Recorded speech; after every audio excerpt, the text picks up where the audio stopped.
புகைச்சூழல் இழுக்கிறது மருத்துவ குடிக்கிறது. அப்ப அதை குடிக்கும் போது இது போகும்போது என்ன ஆகுதுனாக்கா, நான் எது அறிவுக்குடி என்ன அறிவுக்குடியில் என்ன யோசிக்கணும், எப்படி முன்னேறணும், சமுதாயம் எப்படி முன்னேறணும், நம்ம பிள்ளைகளை எப்படி படிக்க வைக்கணும், நம்ம எப்படி என்ன செய்யணும், அதெல்லாம் விட்டுட்டு புகை பிடிச்சோமா அது ஒரு போற, இது அடிச்சோமா ரெண்டு போற, இது ஆற உடனே உள்ளுக்குள்ளே சண்டை.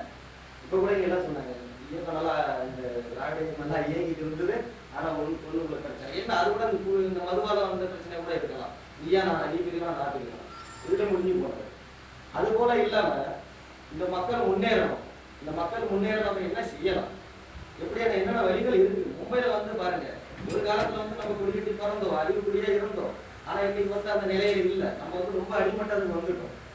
அப்படி வந்த பிறகு அடிமட்டத்துல இருந்த ஒரு இனம் வந்து கண் முன்னாடி எழுச்சி வச்சு இன்னைக்கு வந்து பெரிய அளவுல போயிட்டு இருக்கு. வியாபாரம் பணம், ஒரு அரசியல் தீர்மானிக்கணுமா, ஒரு எம்எல்ஏ மந்திரியை தீர்மானிக்கணுமா, பணம் கொடுக்குறாங்க. அவங்க இல்லாம அங்க வேலை நடக்காது. அது போல ஒரு அறிவுக்குடிய உயர்ந்திருக்கு.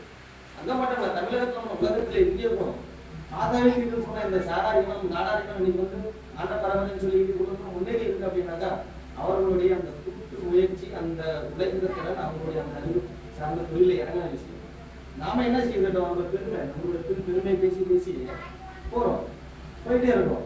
வேற என்ன செய்வோம், பெருமை பேசுவோம். நம்ம 4 பேர் குடிப்போம், நம்ம தாத்தா அப்படி இருந்தா இப்படி இருந்தா நாங்க அப்படி நாங்க அந்த முடியும் அப்படி நாங்க ரொம்ப அப்படிங்கிற அப்படி பேசிப்போம். அடுத்த கட்டம் பார்த்தோம்னா என்ன செய்வோம், முன்னேறதுக்கு நம்ம அந்த காலத்தை எப்படி கொண்டு வரோம். என் பாட்டை முப்பாட்டா நல்லா இருந்தா ஒரு 500 600 1000 வருஷம் பிடிச்சிங்களா, நல்லா குடி கட்டி பறந்தான். ஆனா எங்களுக்கு ரொம்ப தாழ்ந்து ரொம்ப கீழ்நிலையில இருக்கா, பொருளாதாரம் ரொம்ப கஷ்டப்பட்டு இருக்கு. என்ன செய்யலாம், அது கிடையாது. பெருமை பேசுவாங்க, அடுத்த நாள் பார்த்தாக்கா அவங்க அதையும் முடிச்சுட்டு ஏதோ குடி வரைக்கும் போயிட்டு அதை நின்றுவாங்க. இந்த நிலையெல்லாம் மாறணும்.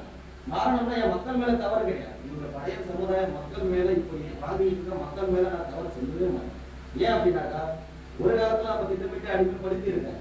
நம்முடைய வரலாறு தன்னுடையதா இழந்துட்டு எந்த ஒரு பிராமணன் சொல்றாங்க, பிராமணன் பார்க்கலாம் நம்ம எழுதிய அந்த அத்தனை நூல்களையுமே இந்த ஆதி பிராமணர்களும் இந்த மனிதர்களும் என்ன செய்துட்டாங்கன்னாக்கா, சில கற்பனை கதையில போட்டு எல்லாமே நாயிலிருந்து ராமாயணம் நாயிலிருந்து